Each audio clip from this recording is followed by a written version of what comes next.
Confident we're not yet live. Claims we are, but I don't think we are, actually. Okay, we are live. Welcome to my medieval crafting party at sea. I am currently on Queen Victoria. I'm in the yacht club, and we're going to get creative together. And what I didn't know when I set up this live stream and chose this space, because normally it's abandoned during the day, is that there's a scavenger hunt on the ship today. So we're going to have random people coming in, which is totally cool. It'll make for a much more lively live stream. Right, today I'm going to be continuing to work on medieval finger loop braiding.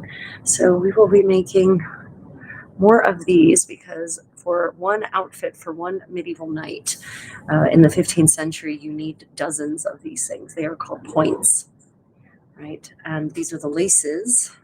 These are the laces that hold the doublet and the hosen together. And also when it comes to armor, these are the armor onto the doublet, onto the purple. So in the middle of making a new one of these for my condottiero, and so I need to make new laces. Also, these are consumable items. They break a lot frequently, and so you need to make new ones. And the place where they break the most is usually right here in the middle. And then they become shorter and you can use them for other different things, but then they're too short for points. So we will be working in this lovely silk thread that I got from Germany. It's a dead stock. I don't think Gutermann even makes this anymore. Yeah, so if you are there in the chat, just let me know if you can hear me. We are currently on our way to Istanbul, so we are actually crossing through the Dardanelles.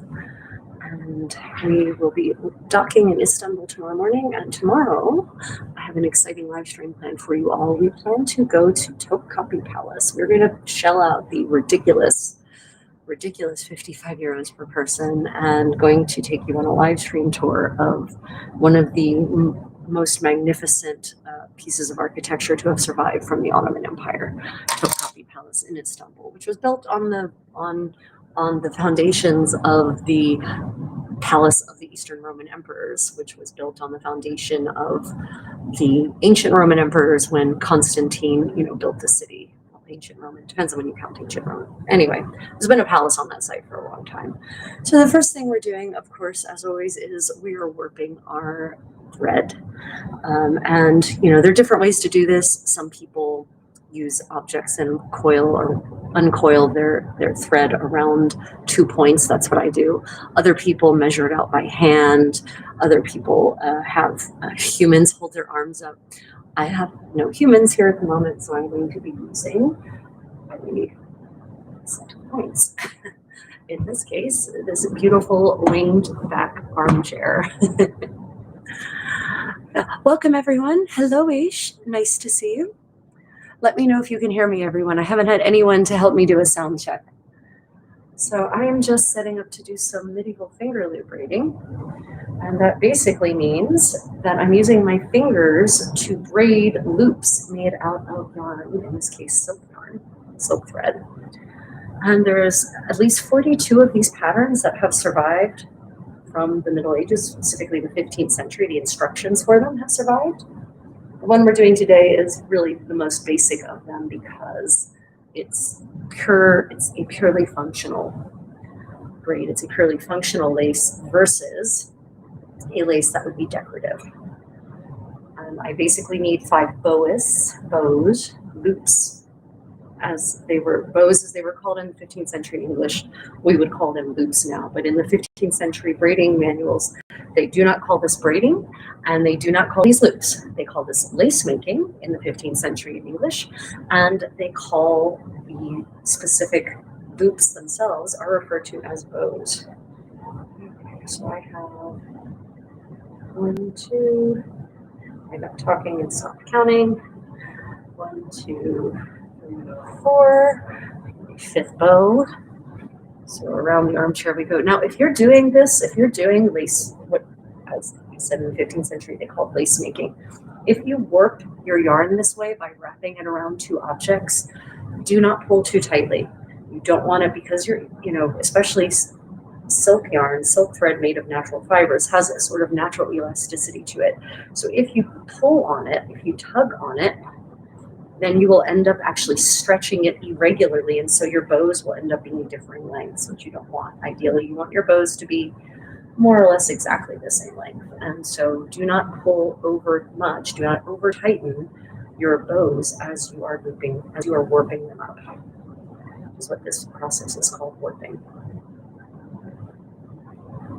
And unfortunately, we are currently on Cunard's Queen Victoria, and unfortunately they do not allow scissors above a certain length. So the only scissors I had below a certain length that didn't get confiscated at security at the beginning of my journey here are these super dull little tiny ones. Yeah, I am on a ship. James, I am on Cunard's Queen Victoria. We're in the middle of the Dardanelles right now. Hello, Behrad. Welcome to my live chat. Yeah, so we are on Queen Victoria. I'll just show you momentarily. My crafting space today is a space known as the Yacht Club on Deck 10. This is sort of the nightclub space that they use for various activities, and during the day it's mostly empty, it's mostly vacant. So I'm taking advantage of that. Also, unfortunately, the Wi-Fi in my cabin is extremely poor. We are on Deck 1, 4, and it just the strength of the Wi-Fi signal. We tried it a couple of days ago and it was terrible. It was resolutely and universally awful.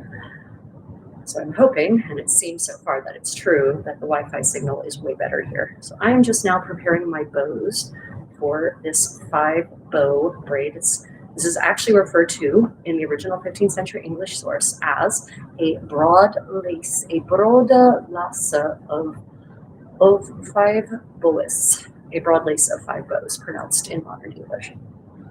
And I have here my bows, all worked up, like so.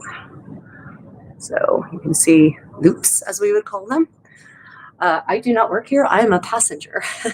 We are on a 14-day Mediterranean voyage, and we are cruising round trip out of Barcelona. So we are landing in Istanbul tomorrow morning, and we have an overnight in Istanbul.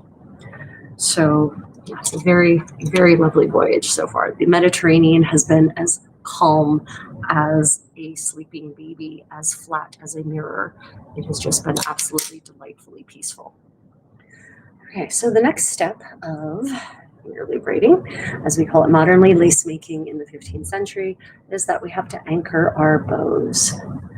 So I just have a special silk ribbon, actually the offcut from a dress that I altered myself. And I just use that as my anchor. Yeah, so it is in essence, it is a form of weaving. Lace making is, I think it technically counts as braiding in terms of the style versus weaving. Weaving is where you warp up threads in one direction and then you just go back and forth with a completely other thread. Braiding is where all of the threads are moving at all the time and weaving in and out of each other, I think is the technical difference in English anyway. Okay, so shipping away to another land, Queen Victoria, indeed. Pum Pum, nice to see you. Nice to see you. Okay, so now the next step is to anchor this. Medieval wristbands lead to ship ropes. Yep, exactly. It's fascinating how that works, right? Although rope making is yet another skill, and that is done with a specific device that actually, it's a crank basically. Okay, so I'm going to be attaching this to this handily available cocktail table. I'm confident I'm the first human to ever do this here. 15th century Fingerloop braiding. I think this is definitely a first for Queen Victoria. 15th century lace making. So this is the first time I've done this in this space, so still figuring out how to work it as a studio. We actually have 10 days left, 10 or 11, 10, maybe 9 days left at this point. Monday, Tuesday, Wednesday, Thursday, Friday. 9 days left at this point, so I still have plenty of time to do streaming. So, all the lessons learned from this stream will be applied to the streams for the rest of the week. Hello, Lucy Cat. Lovely to see you. Lovely to see you. Yeah. So we've been having a very interesting voyage in the sense of we were supposed to go to Crete, and I was looking forward to visiting the ancient Minoan fantasy land that was basically wrecked by Arthur Evans, i.e., the palace complex of Knossos in Heraklion. But unfortunately, we didn't actually get to go to Crete at all. We sailed up to Crete, we said hello, and then the seas were actually too rough for us to enter. How's that for sad? So we didn't actually get to disembark at all. And so now we actually ended up with 3 sea days instead of 4 sea days. And yesterday, though, we were in Kujadazi, and Kujadazi would normally be the port for Ephesus, but Ephesus, as in St. Paul's letters to the Ephesians, right? That Ephesus, beautiful ancient city, Library of Celsus, right? Very famous amongst archaeologists and art historians. Well, Turkey has jacked up the prices by 400% to go into Ephesus. So 10 years ago, it was 10 euros. Now it's 44 euros. I said, no, I will not be part of that extortion. Sorry, Turkey. So instead, we spent the day wandering around Kujadazi itself. We hit a 16th century fortress out on this scenic little islet. We wandered in search of other places for hiking and ended up not finding them, but we then meandered back into the old city. And while the old city itself is unfortunately mostly a plasticized tourist bazaar of carpet shops and tchotchke, once we wandered past that tourist zone, we were actually able to experience the real Kujadazi. We met many Turks who were very friendly, chatted us up. We were hosted to tea and coffee and borek. Lots of really just lovely experiences out beyond the tourist zone, as it were. But that also means we did not get to visit any historic sites yesterday.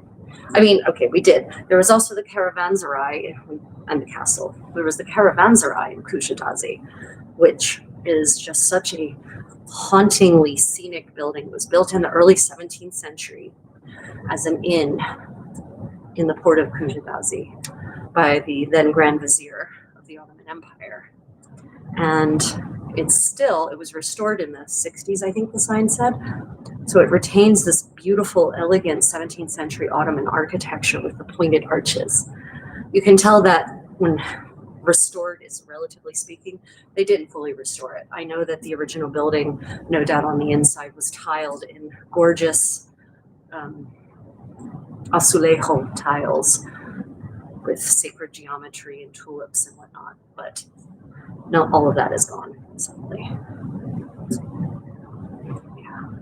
So we're very excited to be back in Istanbul. I was last there in 2022, and we've actually, again, Turkey has jacked up the prices insanely on every historic site. Topkapi Palace is now 55 euros a person to enter, but it does also have a museum that has extant 16th century Turkish garments. And I have been there before, but my condottiero has not. So we shall be shelling out 110 euros for both of us to go to Topkapi Palace tomorrow, and we will be live streaming. I will show you these amazing garments from the 15th and 16th century, royal garments. And it will be interesting to see what else they may have done to Topkapi Palace since the last time I was there. It's been a while. It's been quite a while, actually. But even still, it was 10 euros to enter Topkapi Palace the last time I was there in 2012. So I find the 55 euro price tag pretty exorbitant, but there it is. We'll also be walking around the old city and through Gulhane Park, which is a beautiful, beautiful park just outside of Topkapi Palace's inner walls. It used to be the garden for the emperors and the sultans, but now it is a public park. And I think it has been a public park since the early 20th century. So I'm just going to go through one more pattern and then I'm going to check the chat. So the way it works when I'm doing finger loop braiding, everyone, is I can't stop too often or I get lost in the pattern. So if you've asked a question, a real genuine question and not something rude and nasty, and I miss it, then just pop it in the chat again until I do see it.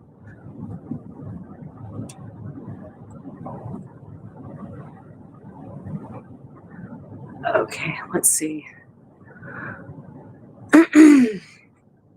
So is anyone else working on any projects today? Let me see. It is, I'm trying to remember what day it is. I suppose it's Saturday in most places in the world currently.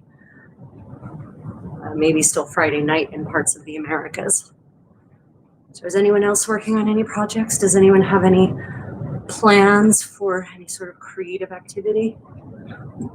Obviously my medieval, or maybe not obviously, unfortunately because of my travels, my medieval cooking party will be put on hold until probably November. There won't be any more medieval cooking parties until then. But I can do my medieval story times, and I can do my medieval sewing parties. And after our voyage, we are heading to Germany for 9 days. And we will be visiting castles and all sorts of wonderful medieval sites, and we will be live streaming as much as possible from there, bringing you exciting history live and in living color.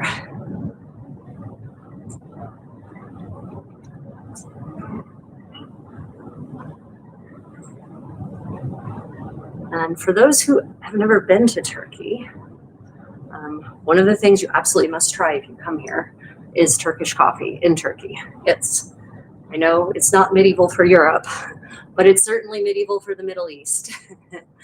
And in my opinion, my favorite variant of all the coffees is Turkish coffee, especially because of the cardamom and just how rich and thick the coffee itself is, because it's cooked in hot sand. It just gives it a completely different, the grinds are cooked in hot sand. It just gives it a completely different texture and flavor than all the other ways of making coffee. So Turkish coffee with cardamom, Turkish coffee for the win. And yesterday we were actually invited by two lovely ladies shopkeepers well outside of the tourist district, to have tea and coffee with them. They shared with us delicious borek, a cheese and olive one, and then this yummy cream cheese one. And we sat and we chatted, and it turned out that one of the two shopkeepers actually does traditional Turkish dancing. And she has, traditional Turkish clothing, an ensemble for that dance, which, being familiar with historical Turkish clothing as I am from the Ottoman Empire, it's interesting to look at the modern traditional costumes and see the elements of historical fashion that have somewhat been preserved, but that actually, for the most part, have been supplanted by other more modern looks. People think that traditional costumes from any given country that reflect hundreds of years of fashion tradition, but they actually generally don't. Most of these so-called traditional costumes across Europe and the Middle East really only date to the 19th century. If you start looking very much back behind that, you realize that the clothes people wore before that were nothing like these traditional costumes, or very little like. Because, traditional or not, people like change. People like different things. People like different cuts. People like different colors, different styles. Travelers come through and bring new ideas and new ways of wearing clothes, and even the so-called peasants see that and say, well, I want that too. It's kind of insulting to suggest that a group of people doesn't let their fashion evolve. It's not really until costumes get codified as the so-called national costume that they really petrify. And that's a 19th century movement of nationalist style. But there's a picture of a Serbian princess from the 19th century, like an actual portrait of her. And I can see the cuts and lines of her clothing, which is not traditional costume per se, but just what she wore. And I can look at that and trace a lot of that back to the styles worn in the Ottoman Empire. Of course, any Serbians out there are probably going to excoriate me for suggesting that there's any cultural connections between the Ottoman Empire and Serbia, but there are. Sorry, but there are.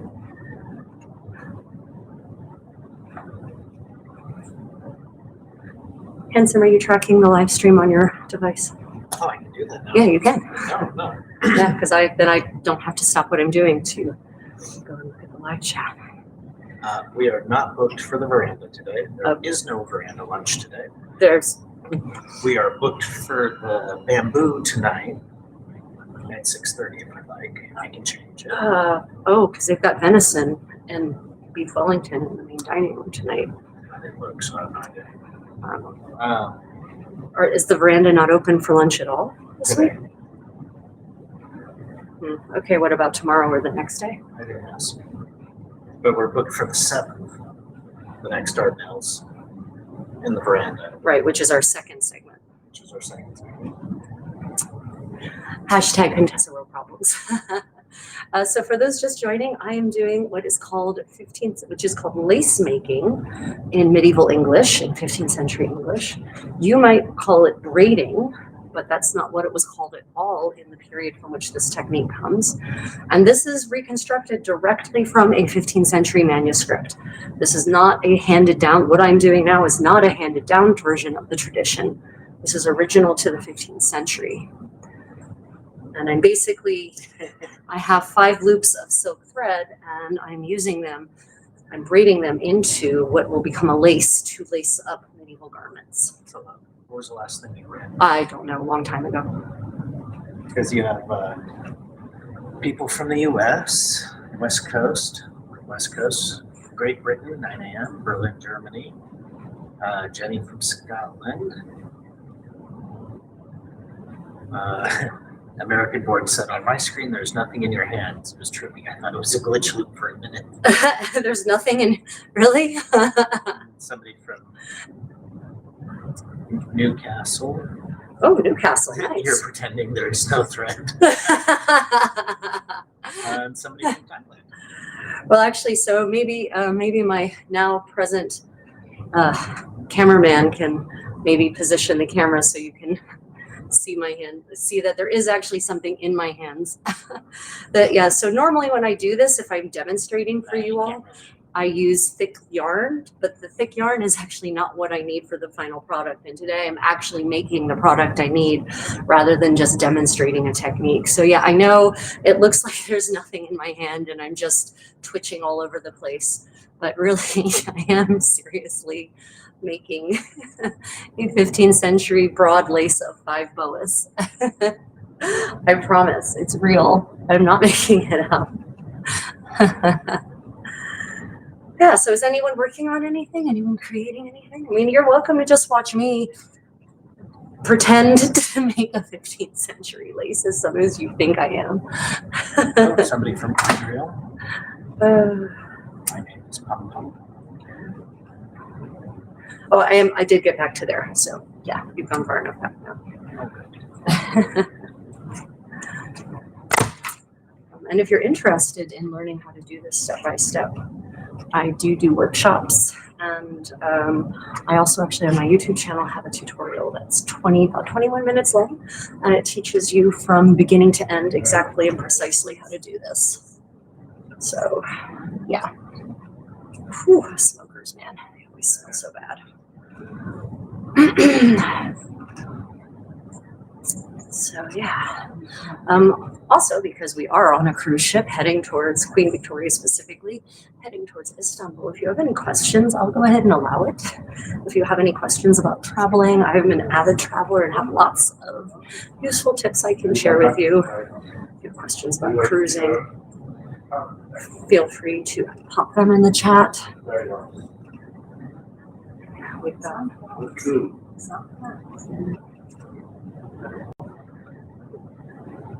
today we actually have a tea dance, which is very exciting. So we'll be dancing a variety of dances during afternoon tea. I think tea dances are one of the highest forms of civilization. And then tonight on the ship is big band night, so we'll be doing a lot of vintage dancing, Lindy Hop, Balboa, Charleston, that sort of thing. So, yeah, should be quite a great evening. And I will tell you that cruising is one of the vacations on which I lose weight invariably because I'm so very, very active. And one of my tips on any cruise to stave off weight gain, always take the stairs. Always take the stairs. Okay, if you have mobility issues, then don't take the stairs. My goodness. Everyone's saying they'd be in pain now from you're bending over for your back. Wait, what? They're what? They Your do back what? must hate you. Oh no, I've got an amazing back. Part in part, the musculature on my back is thanks to Fingerloop braiding. But I call this the total body workout, so I actually purposefully, extend my free leg behind me so that it becomes a real.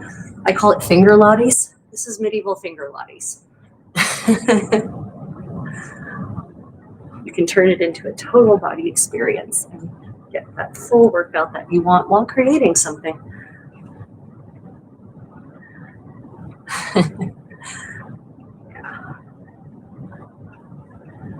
So I'm actually making a long one that can then be cut into two shorter ones, ideally. Does your hair get in the way? No. Right now, it might. Oh, actually, it might. Normally when I do this, I'm in full 15th century kit.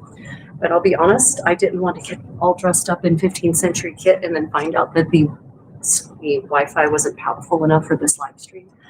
So I didn't. I'm just wearing my sort of 17th century style Korean joggery over a modern dress. So normally the point of that is that normally my hair is in braids and covered up or some other medieval coiffure, but obviously it's not. They are not in braids. They're not covered up. So we'll see if it gets in the way. You have somebody watching from Iran. Ooh, welcome from Iran, Persia. Fantastic. Said there was an earthquake last night. Wait, there was an earthquake in Persia last night? Oh no. That's what I said. Oh gosh, I am so sorry to hear that. There you go. You might be able to see the string a little bit better now. There's been a lot of tectonic activity this last week. I think it was a nuclear test. Oh, that's fun. Don't go into that. No, I don't need to go into that. I love Persian cuisine, and I actually have on my bookshelf at home a medieval Persian cookbook. Cool cat said hi. Cool cat, hello. I have a medieval Persian cookbook. It dates to I think this one dates to the 13th century. The recipes look so delicious, but also it's fascinating how some of the recipes are almost not at all different from their modern descendants. Obviously there has been innovation in Persian cuisine, but also some things, the oldies and the goodies, just stick around. Cool cat's from Canada. Ooh. Your work. Canada Cool Cat, nice. Scott Truman says, is this some form of Victorian exercise? Is this some form of Victorian exercise? Scott, that's funny. Yeah, you're right. Prison torture. You're right. This does look like it could be a form of prison torture, right? It's not, though. No, this was my interpretation on how to take a potentially sedentary activity and make it not sedentary. But also it's a way to braid longer loops because then you can get the full stretch with your arms, right? So yeah, no, it's not. This is in fact a 15th century handcraft, but lace making of this style, we have extant laces that are very clearly made by a finger looping technique that date to as early as the 4th century BC, found in Austria, actually, the Hallstatt salt mines, and possibly further back. The technique also was transferred to the Americas in the 16th century by the Spaniards. And so many people in Peru and Ecuador and Colombia ended up adopting the technique and making it their own. And we do know that this style of so-called lace making was also done in medieval Japan. There's a fantastic 15th century depiction of a woman in Japan, a noble woman, doing exactly this, finger loop braiding. Oh, and her hair is down in that picture. She's got her hair completely down, and her hair is like literally 3 times longer than mine. But she's not doing it this way. She's sitting down and being very sedate about it. There's nothing Japanese about the way I'm going about this Japanese noblewoman in the method that I'm currently applying. You keep bowing to me, I'm honored. What, handsome? You keep bowing to me, I'm honored. I just switched legs to make sure I balance both sides. Oh, Rosario says hi. Rosario, are you on board, my dear? How meta. We're both on the ship together and she's watching from from somewhere on the ship on her device. That happened last year at Pennsic. I was live streaming one of my 15th century balls, and someone commented in the live chat, wait, this is happening here. I can put my phone down and go be part of it. What's the longest thread you've done? The longest I've ever made, I think, is 4 feet long. But with 2 people, you can make way, way, way longer. So, or if it's a 1-person braid, then you need a second person who actually stands at the end and beats the pattern back. And if it's a 2-person braid, then you need 3 people, 2 people to work the loops, the boas as they were called, and 1 person to beat the pattern down. So we do, and we have depictions of this from the era. So we know that you could use this technique to make, I mean, hypothetically, I guess, with enough people helping work the pattern down, infinitely long loops. But, you know, after a certain point, the bows would just get tied all over each other. You should turn your volume off, Hanson. I can hear it. So you can make really, really long bows. And as I said at the outset of this whole adventure, I'm wandering off. The ship moved and my center of gravity shifted me. Oh, this is a different Rosario. Oh, different Rosario. Oh, sorry, Rosario. There is a Rosario on the ship, and she is one of my followers. So, sorry for the confusion. Anyway, as I was saying at the beginning of this whole venture, there are about 42 of these patterns that have survived from the Middle Ages. There are 2 manuscripts in particular that contain almost identical instructions for almost exactly the same braids.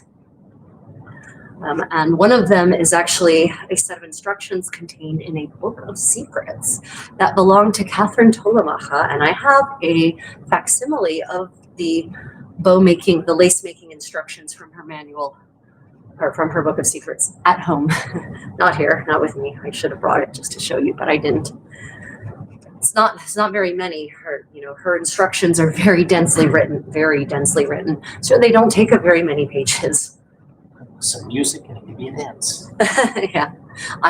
Hey, ladies and gentlemen, I tried to convince my condottiero. He has his lute with him.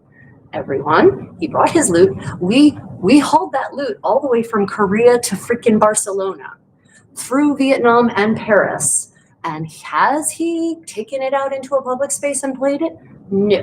Did he take it out and play it once in our room? Yes. Should he have brought it with him today to be plucking on the background for your listening enjoyment? Yes, he should have. And you should all let him know in the comments, because he is monitoring the live stream chat, just in case you're wondering. Do you create something with this? Yes. So, Handsome, if you're able, I've got an exemplar here on the table if you want to show them. What? Your bag? Right there on the table. It's actually on the table. See? Yeah.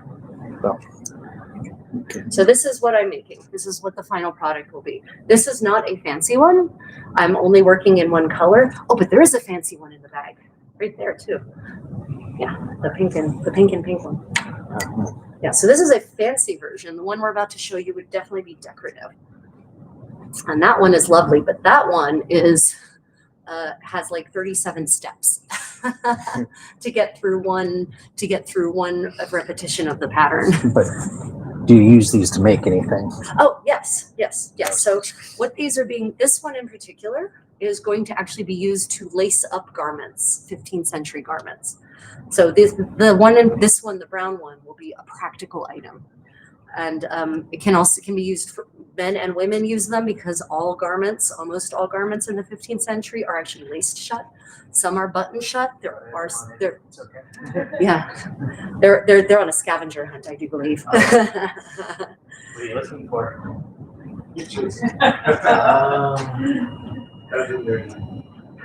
So also hooks and eyes were also used, but the most common form of closing clothing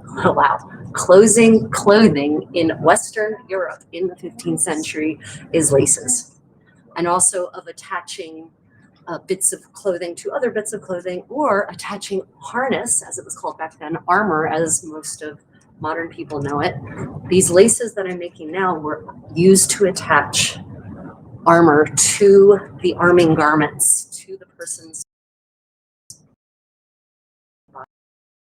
body.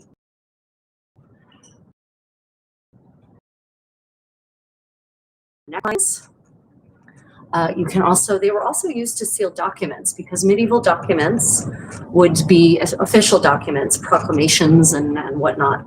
Right? They would actually be sealed with a wax seal, and the Fingerloop braiding would actually be used to secure the seal, lace the seal into the document. So it's a 15th century zipper.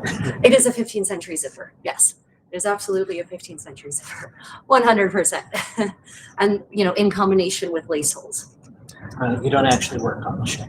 I do not work on the ship, no. I would love it if the ship would just pay me to be on the ship, but I do not work on the ship. I could offer Cunard an amazing enrichment experience for my fellow passengers if they would only hire me. But I guess I'd actually have to reach out to them and talk to them about what I can offer, which I guess we could actually go to the entertainment director and say, hey, lady, I have this special set of skills. I have a special set of skills.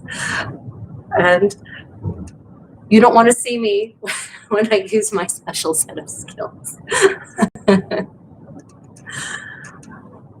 Yeah, so I do not work on the ship. We really enjoy cruising for a couple of reasons. We enjoy Cunard specifically because they're the cruise line that harkens back to the glory days of cruising. So lots of beautiful Art Deco interiors, an actual ballroom with an actual dance orchestra, formal evenings, and we dress to the nines every night, basically.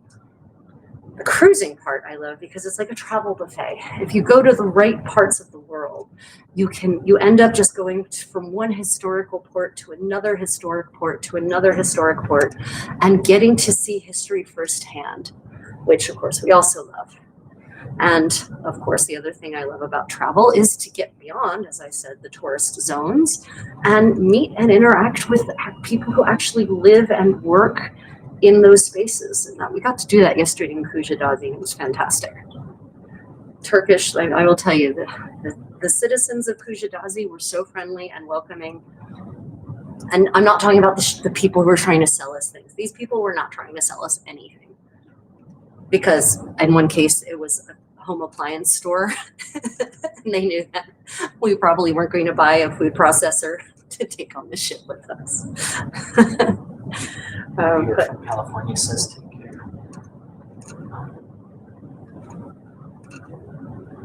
Got that.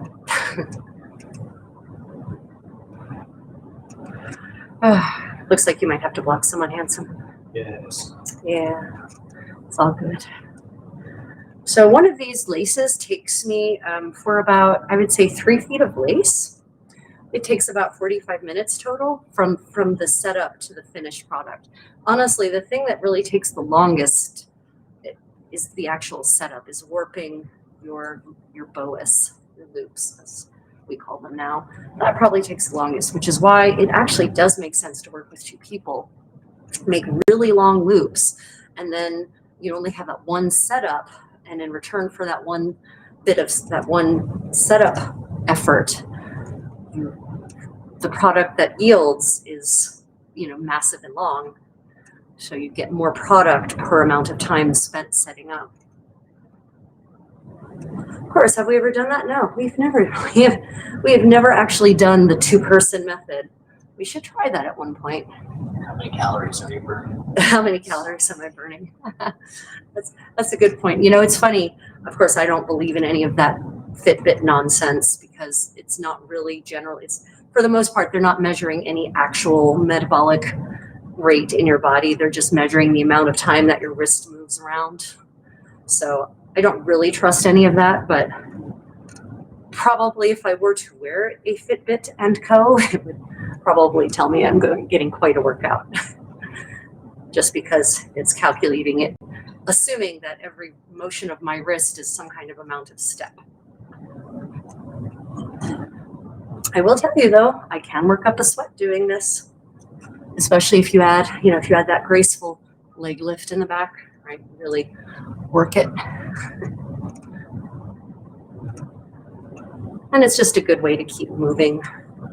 One of the problems for a lot of people in the modern world is that they're sedentary. Well, crafting is generally sedentary. So obviously even medieval people probably sometimes had the issue, depending on their profession, of having a relatively sedentary profession. Embroiderers, they don't move very much. Fingerloop braiders, at least, lace makers, as they would call, at least get some amount of motion. But if they're doing it sitting down, then the only thing moving is their arms.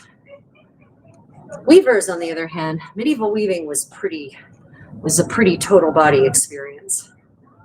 So even though they were technically sitting down, there's a lot happening there. It's like chair aerobics. Yeah, my fingers do not hurt, but that's because I do a lot of Fingerloop braiding, and if I can tell when I've stopped Fingerloop braiding for a while and then pick it back up again, because then my calluses go away.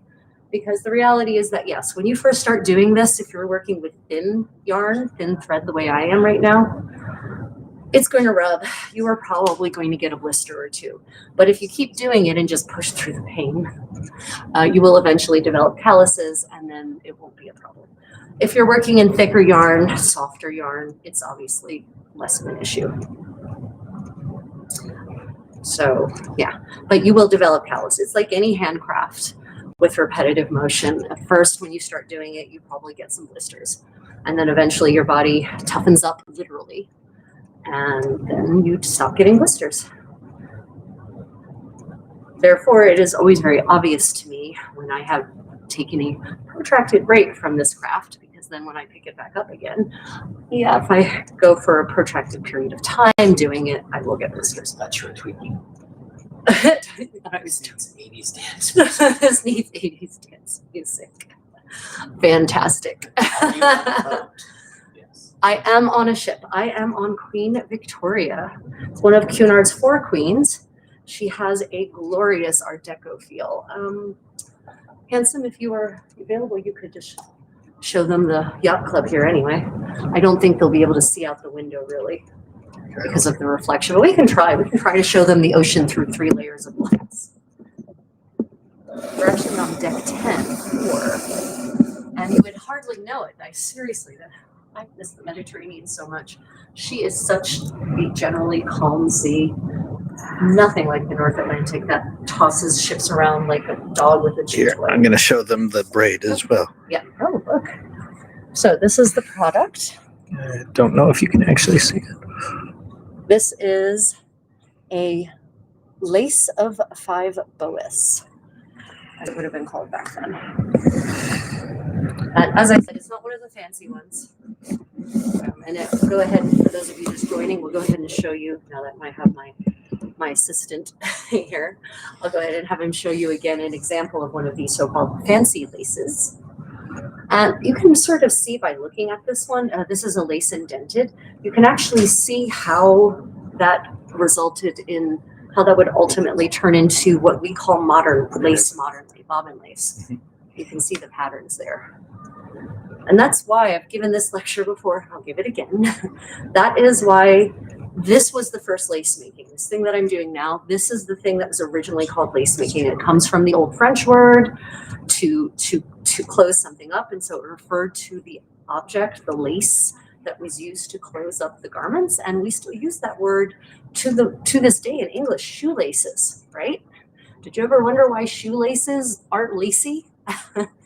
That's because this is the original lace. And then sometime in the early 16th century, someone got the idea that instead of using fingers to be the anchors for the braiding that you could actually just take the thread straight on the spool and use the spools, i.e. the bobbins, to do the manipulation of the pattern. And then someone realized, well, my God, with bobbins, you almost have no limits to the complexity of the patterns.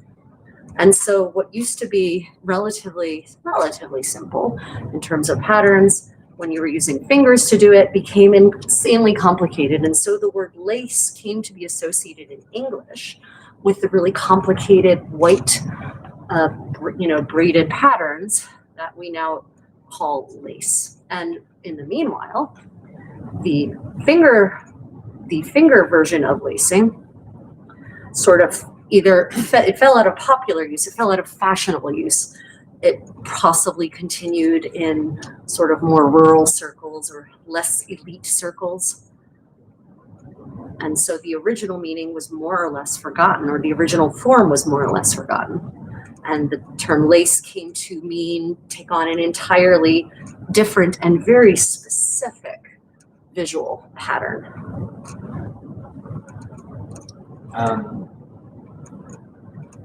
Can you make anything else out of it?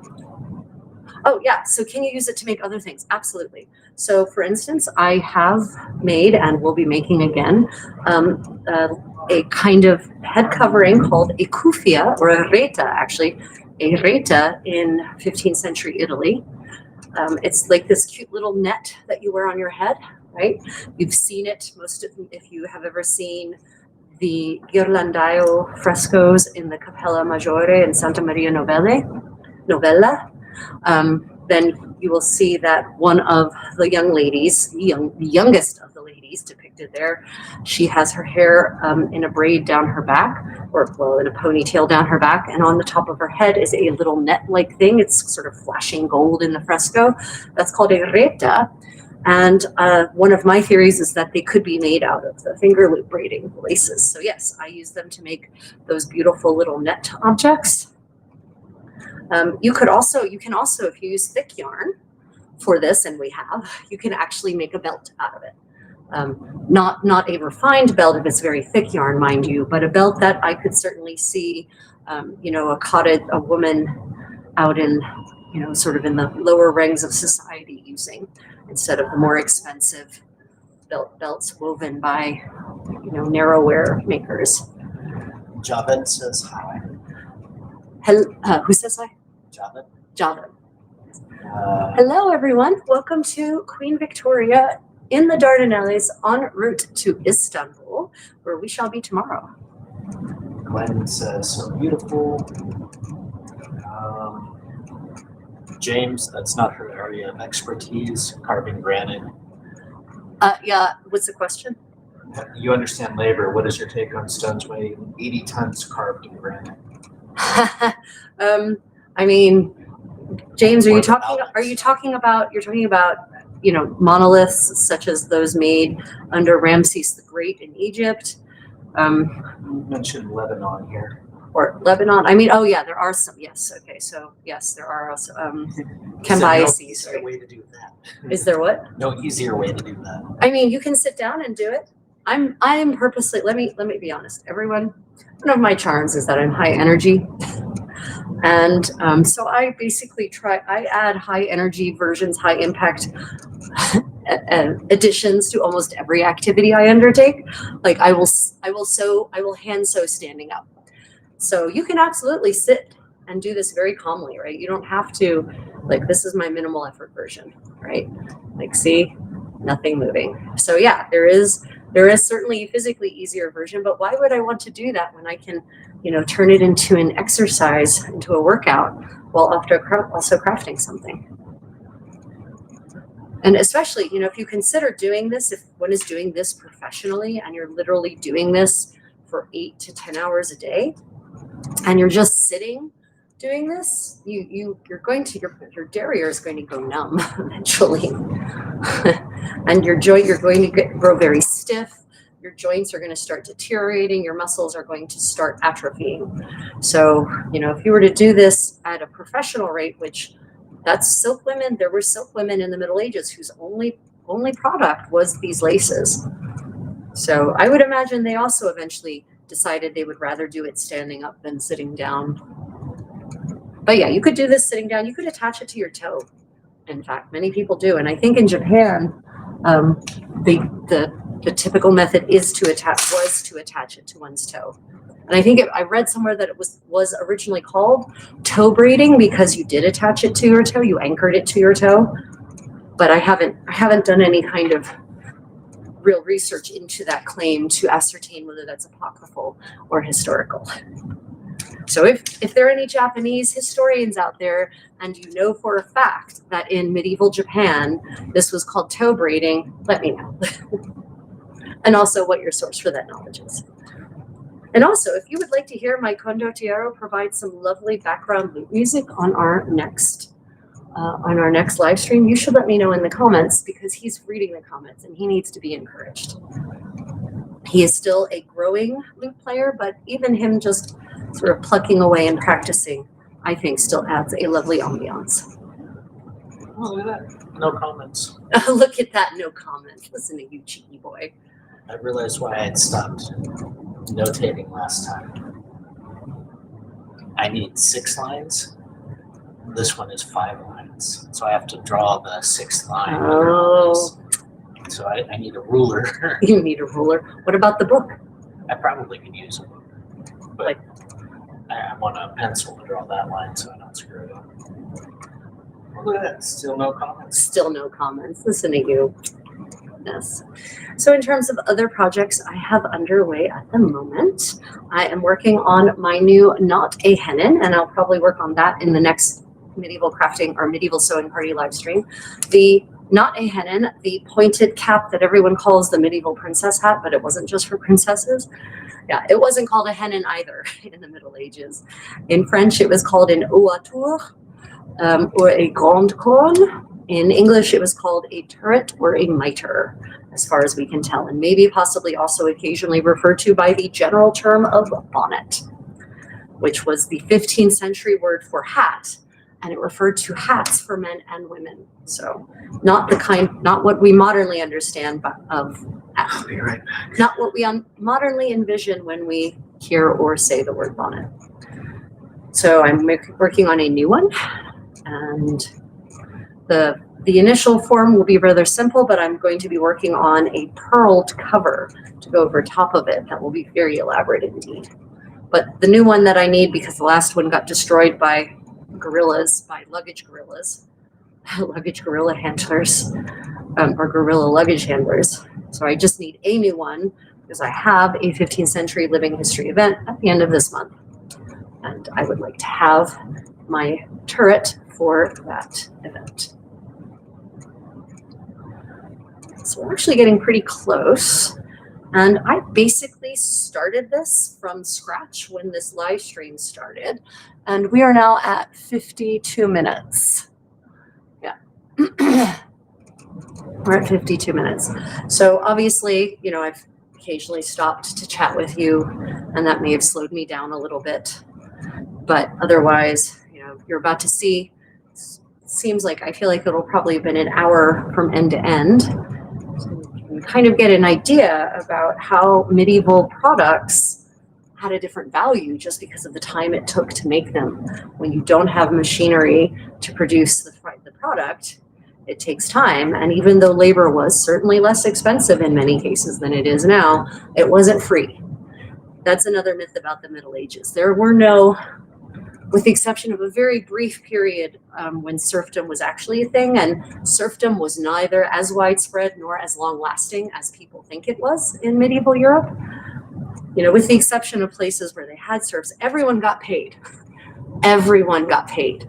In a household, in a nobleman's household, all the servants got paid. There are no unpaid servants. None.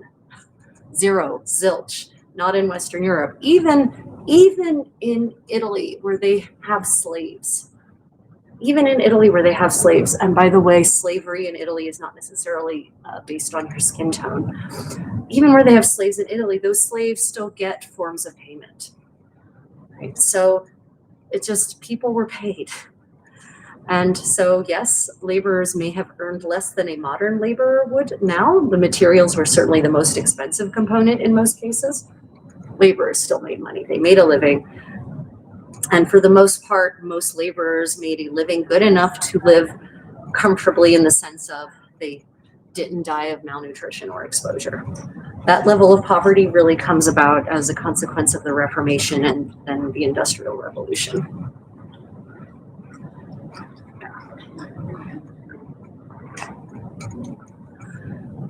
So just like to put that myth to rest that people didn't get paid, that everyone was a serf in the Middle Ages. It's just none of that is true.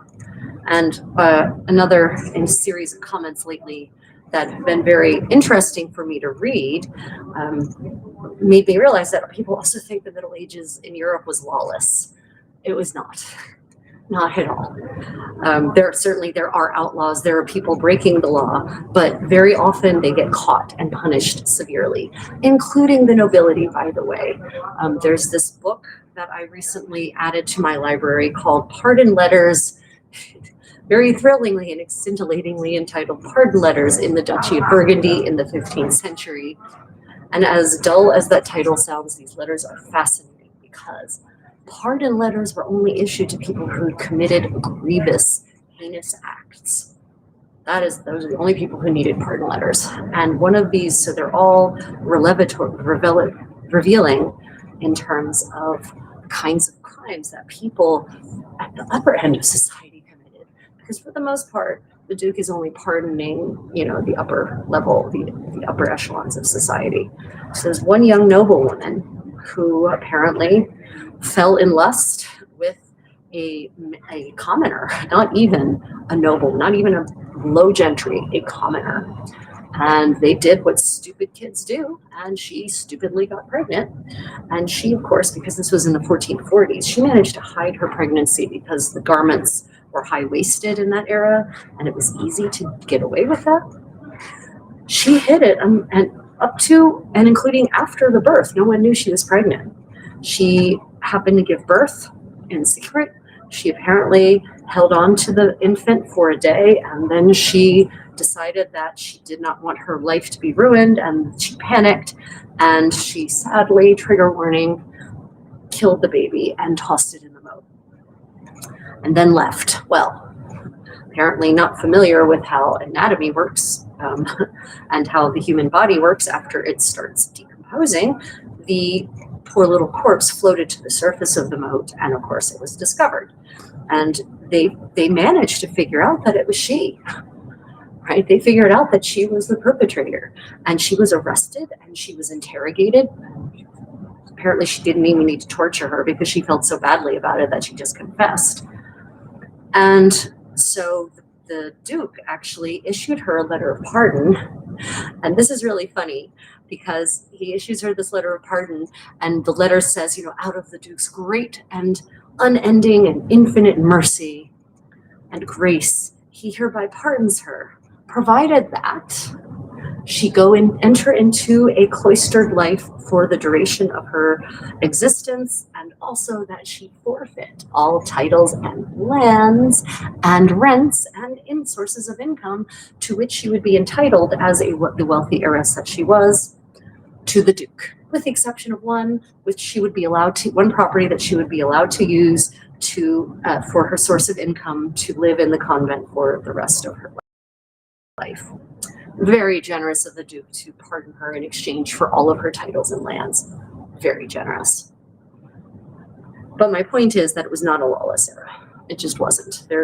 Depending on when and where you were, yes, of course, there were places where the laws were not enforced, but the laws existed. Just because they weren't enforced doesn't mean they weren't there. So we're getting very close to being done here. Now, some of you have asked me in the past, well, when do you stop? I keep going until I literally can't get my fingers into the loops anymore, when the space left in each loop is just too tight to actually physically continue manipulating the loops. That's when I stop. And then I just divide up the loops into 3 bunches, into 3 strands, and then I just finish it off with a 3-way braid. Easy peasy lemon squeezy. And I'm going to, you all were asking about, do your fingers get sore? So let me tell you a little story. I haven't been doing very much finger loop braiding these last couple of weeks. And apparently my fingers have softened. And I can tell that, and I'll show you, I can tell that on my ring fingers, which are really the fingers that kind of take the brunt. On my ring fingers, I feel little sore spots, little hot spots that might actually be blisters. Oh, goodness, my condottero wandered away. I think he went to get a straight edge, so I'm not able to. Oh, he's bringing the loop back. Any comments I need to answer? What are you doing? What am I doing? I'm doing. When was that asked? Multiple times. Oh, okay. I've explained it. I've explained it a couple of times, but I'll explain it again. I am doing what is in the 15th century called lace making. It is now called finger loop braiding. This is a technique reconstructed from original 15th century manuscripts. And we also have archaeological finds of these pieces. And we have depictions of medieval people doing exactly this art. It's usually the Virgin Mary and baby Jesus. And Jesus, the baby Jesus, is very helpful in helping his mommy make the laces. So it's really nice when you have the Trinity, when you've got documentary evidence, art, iconography, and archaeological evidence for the piece. And we do in the case of lace making, finger loop braiding. And if you would like the explanation on why it's called lace making, and you missed it, go back and watch the recording of the video, because I launch into a lengthy explanation of the evolution of the meaning of the term lace making. Jurassic Clever Girl says they made one and it was a killer on the arms. And Syndrome asks, what is the purpose? The purpose of this one, yeah, so Jurassic Girl, yeah. You'll get in good shape. If you do this consistently, you will develop beautiful arms, just hands down. And a nice back if you do my total body finger lotties version of the technique. So these are going to be, specifically this one, these are going to be laces for 15th century garments. And that's kind of, the word shoelace is one of the original meaning of the word lace has been preserved into modern English. Right. Most of you, if you hear the word lace, you think of lacy, like white, frilly, doily sort of patterns, but that's only a later evolution of the lace making technique. This is the original lace making. Yes, you explained at the start. Yeah, I did, and I've explained multiple times. So I've explained it, but I understand people. It's a live stream. People come in at various points, and that's totally fine. It doesn't hurt me to answer the question again. I mean, it may literally hurt my voice, but that's okay. Jurassic Clever Girl says it's addicting and they want to make another one. Jurassic Clever Girl, Jurassic Clever Girl, the raptors, the velociraptors, Clever Girl. Anyway, sorry. Jurassic Clever Girl, did you try my tutorial on my YouTube channel, my green doors tutorial? Yeah, for those who would like to actually learn this in depth, clear, in detail, from beginning to end, I have a 21 or 22 minute tutorial on my YouTube channel on making a lace called the green doors. It's a really pretty one. It's a 3-color one, and it makes a really lovely lace that you can use as trim for garments, or I use them as hair ribbons. You can also use them to lace up your garments as well. And that is, I think, called braiding. It's called Braiding Beautifully, I think, on my YouTube channel. Braid Your Way to Happiness, something like that. So it explains everything from the very beginning, from how to set up your braid to the basic techniques of how to hold your hands properly, how to keep your fingers positioned, all of that sort of stuff. Okay, so I'm reaching the point where I'm just giving myself blisters by continuing to force my fingers into these loops. So you may or may not be able to see the hot spot on my finger there. Yeah. So I'm just going to go ahead and break this down into 3 strands. They found your channel.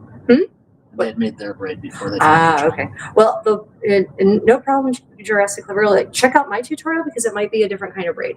Because there are actually, as I said, 42 medieval braids, and then the technique actually continued for a while. There's a 17th century braiding manual that not only has instructions but actually has sewn into it little exemplars of every single braid, actual finger loop chunks of finger loop braiding that they sewed into this 17th century braiding manual.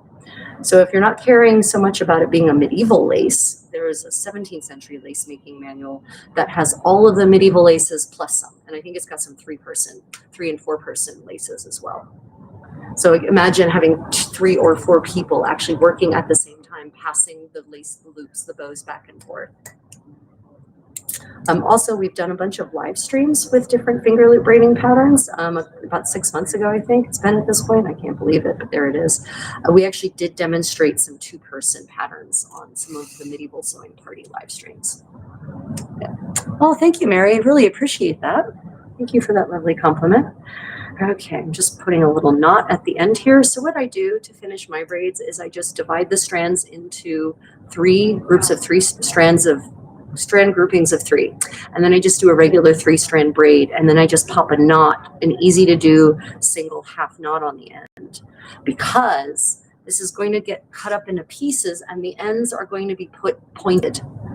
Now, pointing means that you actually take a piece of metal and a sheet of metal, and you hammer the sheet of metal around the tip and build a shape around the end so that it will actually work as a lace. Here we go. Okay, so here is the finished product. I know it doesn't look like much, and this one, it's because it's only one color and it's brown, like the least exciting color ever, I know.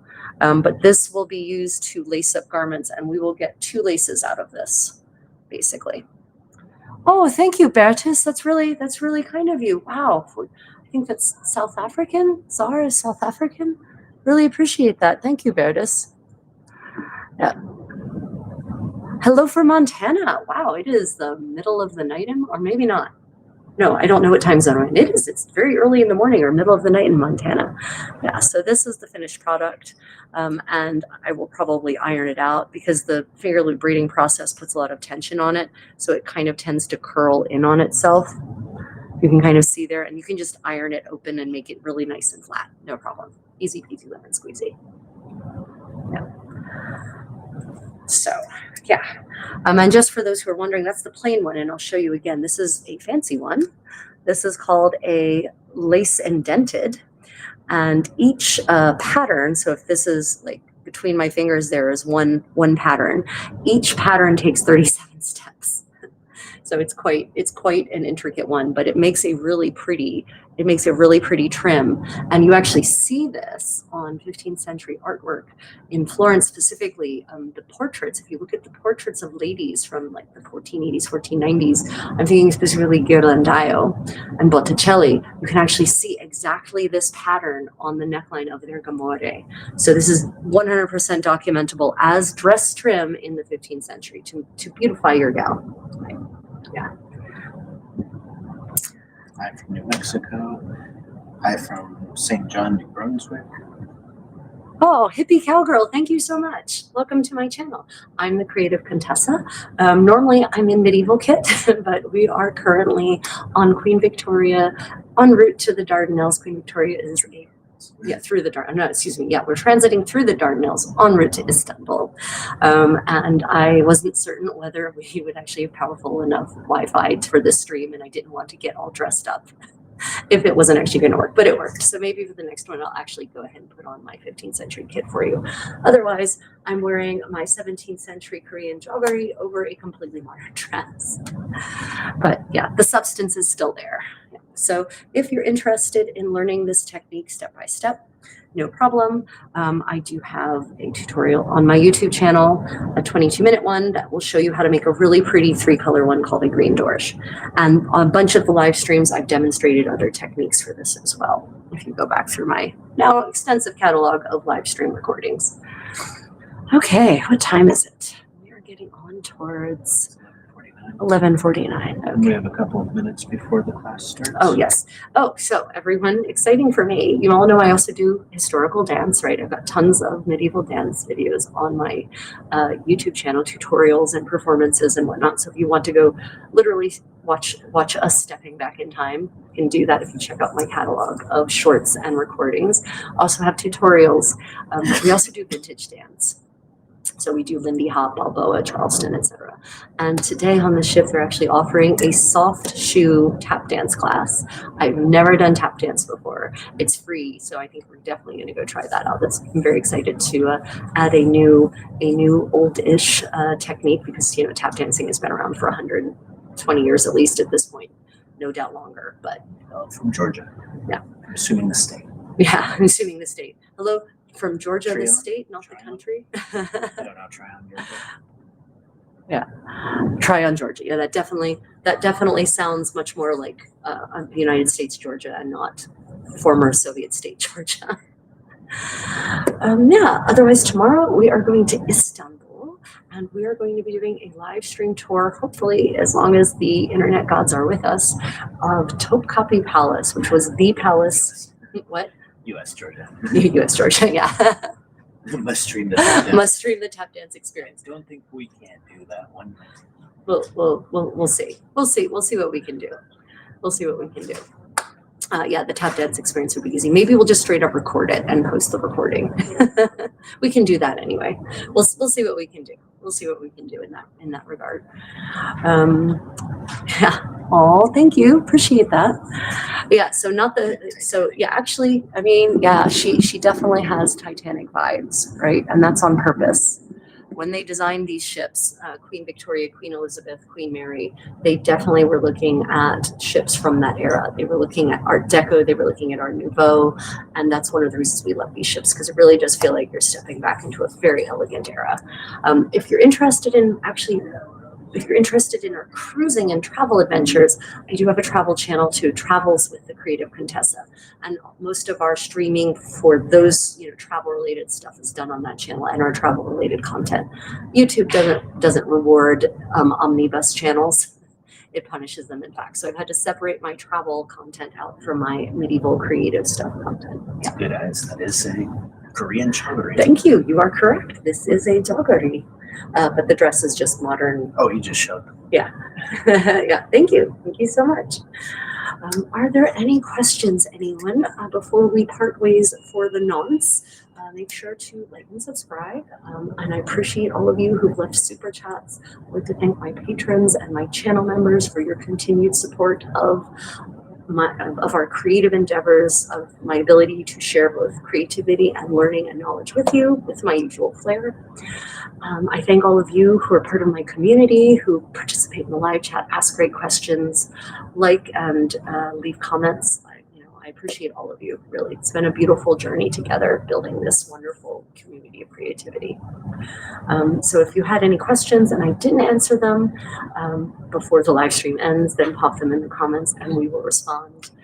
Otherwise, stay tuned for more creative activity later on today, probably tomorrow for most of you.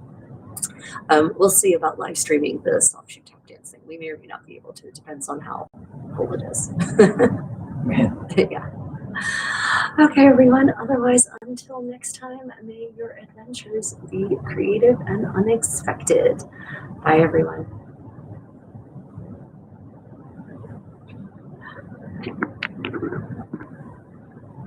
Thank you, Bertus. Appreciate that. I'm just going to give the chat. I said goodbye, but now I have to look at the chat one last time. Oh, syndrome. So you're talking about Queen Mary at Long Beach. That's Queen Mary 1. And she is beautiful. Queen Mary 2 is the ocean liner that's been built in her honor that is still plying the ocean. Queen Mary 2 is amazing. If you want to check out what Queen Mary, Queen Victoria, and Queen Elizabeth look like, you can go over to my travel channel, and I've got playlists devoted just to them. Lots of footage from them. Yeah. Okay, everyone. This is for certain it. My hair definitely isn't bushy enough to be Hermione Granger. This is for certain it. Until next time, everyone, stay creative and may your lives be interesting and educational.